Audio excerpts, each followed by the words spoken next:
Boy, I sure do hate the term monotheism.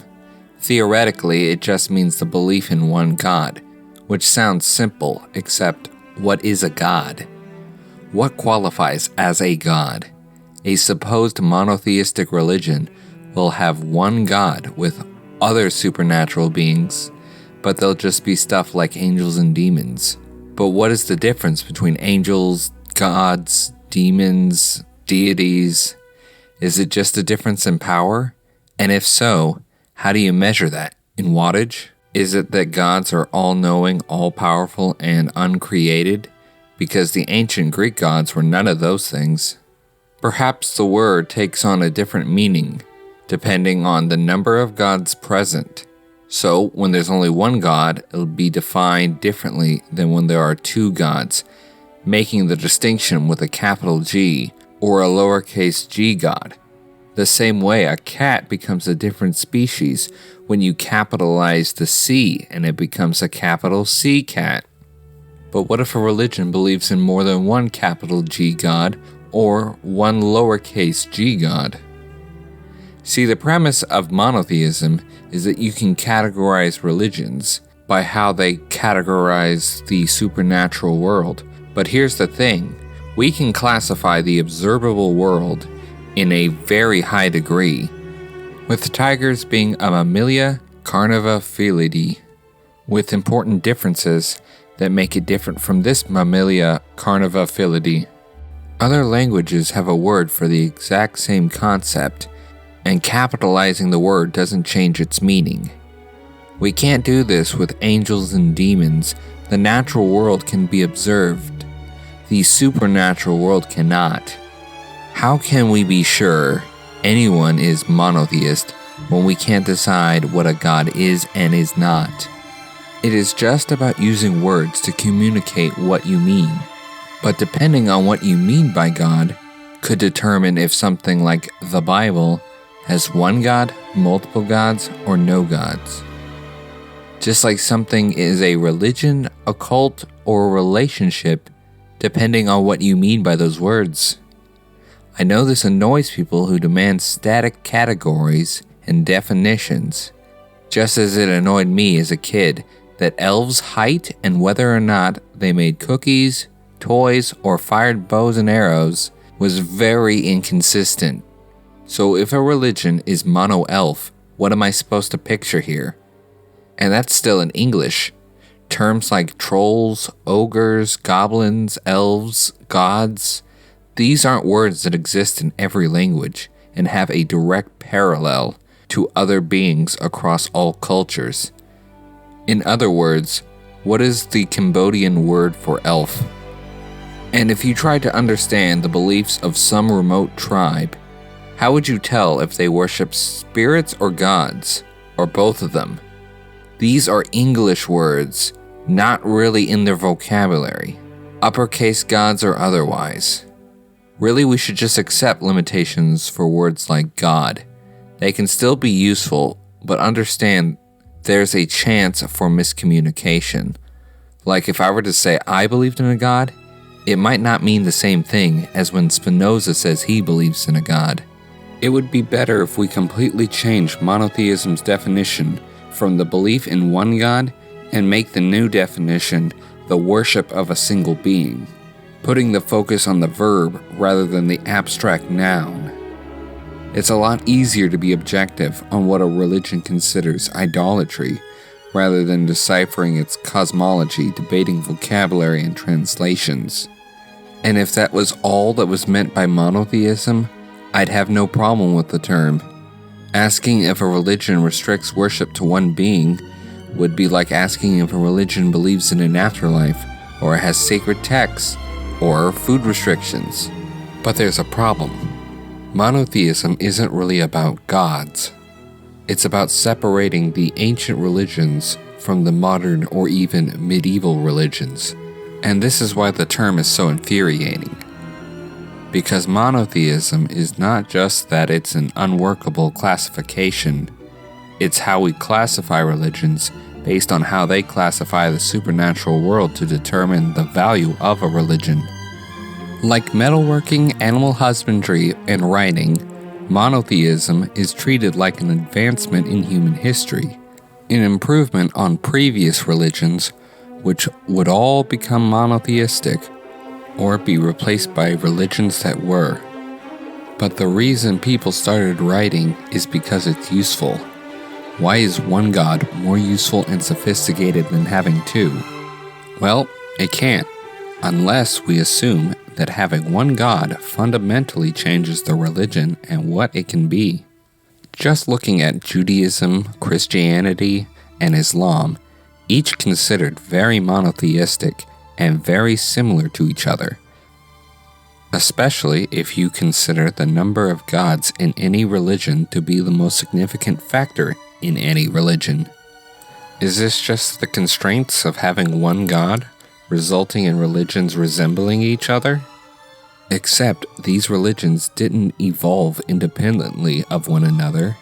They are linked together in a sort of complicated history. The Hebrew Bible makes up 3/4 of the Christian Bible, and the Quran retells the story of Moses and Jesus. It makes sense that they would have a lot in common. They each believed themselves to be worshiping the God of Abraham. If they were all worshiping completely unrelated gods, would they really have that much in common?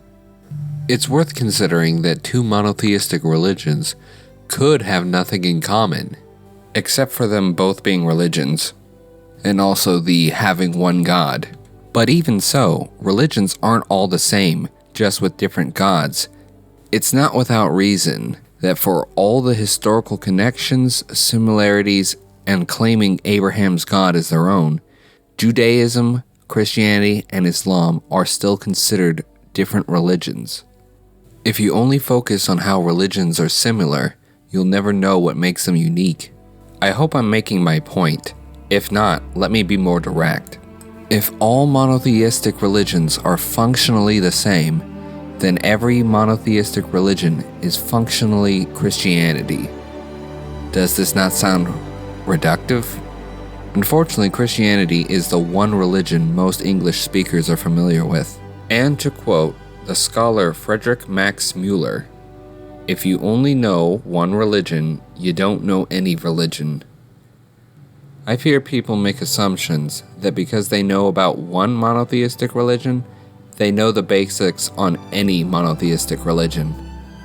Zoroastrianism becomes Iranian Christianity. The cult of Aten becomes ancient Egyptian Christianity, and Islam becomes Arab Christianity. This doesn't come from a position of superiority. If anything, it comes from humility. A sort of, I'm no different or better than anyone else.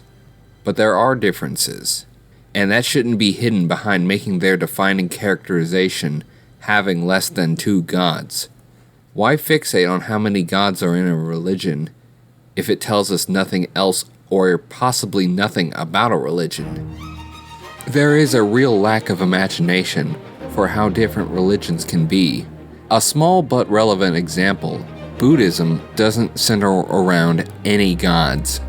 Certainly not the way religions centering around Abraham's God work. Which gods Buddhists worship, if any, varies wildly, because gods aren't part of the core of Buddhism. Even if you could agree on what a god is and if a bodhisattva is one.